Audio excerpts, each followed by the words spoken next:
Salah satu hadirin menyebutkan bahwa beberapa anggota lajnah tidak mendedikasikan waktu untuk jemaat karena pekerjaan atau studi mereka. Penanya bertanya bagaimana seharusnya seorang anggota lajnah seperti itu dibimbing. Mereka telah berjanji untuk mendahulukan agama mereka di atas dunia, oke?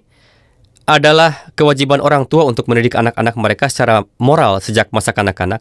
Jika orang tua memberikan pelatihan tarbiyat kepada anak-anak mereka ketika anak-anak mereka masih atfal atau nasirat hingga usia 12 tahun hingga 14 tahun, maka mereka sangat aktif. Para nasirat sangat aktif. Namun ketika mereka masuki khudam atau lajnah, maka mereka merasa seperti bebas. Ketika mereka mencapai usia 18 tahun, mereka merasa lebih bebas lagi.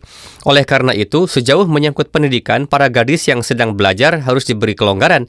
Namun, mereka bebas pada akhir pekan dan hari libur mereka. Ada 365 hari dalam setahun, iya kan? Dari jumlah itu, hanya sekitar 160 hari yang dihabiskan di sekolah dan perguruan tinggi. Sisa harinya adalah hari libur, dan kalian dapat menghitung ini sendiri. Kalian dapat meminta waktu mereka dari 200 hari yang tersisa dalam setahun. Tentu saja, mereka akan meluangkan waktu untuk bersantai, keluarga mereka, dan bentuk-bentuk kesenangan lainnya, dan itu tidak masalah.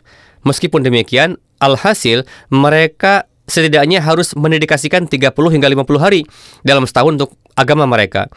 Beberapa hari ini akan mencakup 4 hingga 15 hari jalsah di mana mereka melakukan tugas-tugas. Kemudian ada 4 hingga 5 hari untuk ijtima. Itu sekitar 10 hingga 12 hari. Selain itu ada hari-hari yang didedikasikan untuk kelas-kelas tarbiyat kalian. Jadi jika kalian membuat rencana dan membagikannya kepada mereka, kalian dapat mengatakan, kamu menyebut dirimu seorang Ahmadi, kamu sedang belajar dan harus mengikuti jadwal sekolahmu karena kamu harus memprioritaskan itu.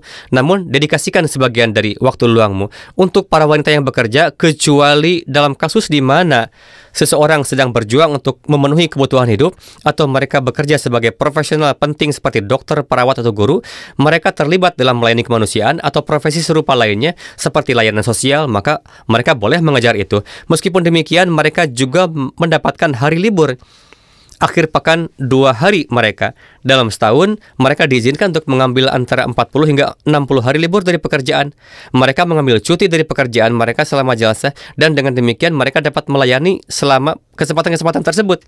Mereka yang berkhidmat adalah penerima rahmat Allah Ta'ala, dan kalian harus menjelaskan ini kepada mereka dan memberikan mereka tarbiyat yang konsisten dengan cinta kasih dan kasih sayang.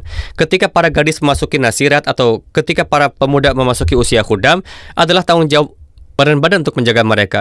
Namun masih juga menjadi tanggung jawab orang tua untuk terus membimbing mereka agar mempertahankan praktik-praktik sejak masa kanak-kanak, karena mereka berjanji untuk mendahulukan agama di atas dunia. Oleh karena itu, Anda harus secara konsisten menasihati dan membimbing mereka dengan cinta kasih dan kasih sayang. Dalam Al-Quran, diinstruksikan untuk memberikan peringatan berulang kali. Jika Allah telah mengatakan sesuatu hanya sekali saja, maka Dia tidak akan menginstruksikan dalam Al-Quran suci untuk memberikan peringatan yang berkelanjutan.